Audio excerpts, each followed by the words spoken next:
So today I went to the dollar store and I found this really cool little earbud case, and I thought this would be a fun, quick DIY project to do. So we're going to customize it with my Cricut Joy. Okay, so the first thing that we need to do is we need to measure this. That way I know how big to make the design. And it's looking like 2 inches is pretty much the maximum design that I can go.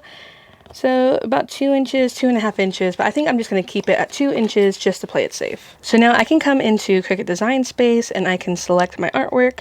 And for the width of it, I am going to hit 2 inches and hit enter. And then that's pretty small, but that's what our design is going to be. And I already have this separated into the 2 color groups. And so we should be fine. So now I'm going to hit make it. So since I am cutting this out on HTV material, I am going to mirror it. And we're just going to make sure that we do that to both mats. And then now we can click continue. And then I'm just going to click everyday iron on. And then now we can load in our mat. So we are going to do the yellow layer first. And with HTV, typically you want to make sure the carrier side is facing down. Typically it is the shiny side facing down, but that's not the case with every HTV. So you just got to kind of check and make sure you're putting the carrier sheet facing down. All right, so that's on there pretty good. And then now we can load in our mats. Then the Cricut's just going to check to make sure that there's enough material in there. And then now we can hit go. All right, so it's done cutting, so we can hit unload. And then what I like to do is I like to move the mat away from the material. That way nothing gets messed up. And we'll set that one off to the side. And then now we can do the pink layer, and just the same thing. We're going to put the shiny side down, or the carrier side down.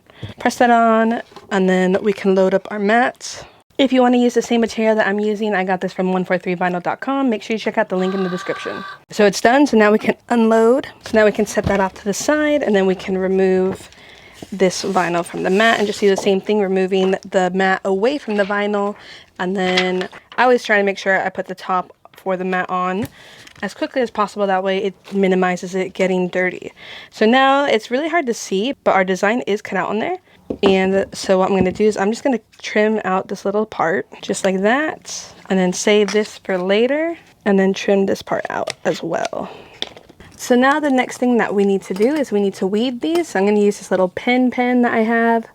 Again, this is also from 143 Vinyl.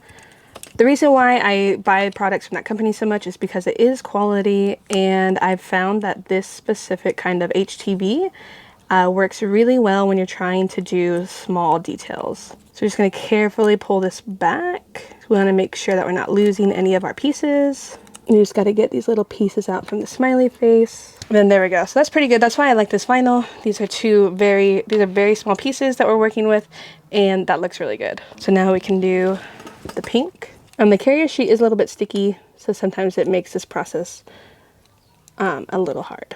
And so now this is fully weeded as well. So for this, we are going to use the Cricut mini press. And I'm going to turn this on to the medium setting. I'm just guessing on the setting for this based on other projects that I've done. But if you want to get a very specific time, you can go to either the 143 website, or you can go to the Cricut Heat Press app.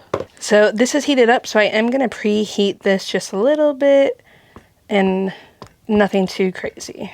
All right, so I am going to take the bigger part of the design first. I'm going to try and center it the best that I possibly can, just like that. And then I'm just going to tack this in place for a couple seconds. All right, so I tack that in place, and I'm just pulling the carrier sheet down at an angle to try to minimize any kind of lifting from happening. And some of the dirt that was on that carrier sheet has transferred over, but that's not the end of the world. We'll be fine. But so now we can line up this other layer. And then because I don't have a Teflon sheet, I am just going to use this other carrier sheet just to protect that vinyl that we already put down. And then so now I'm just going to press this for the full 10 seconds. And then there we go. So that actually looks really good. And that's definitely permanently on there, and it's kind of fun and cool. And now I have a cool little custom case to put my headphones in. I think this turned out really cool, so let me know if you have any comments or what you would do differently down below. But this thing came out turning really cool.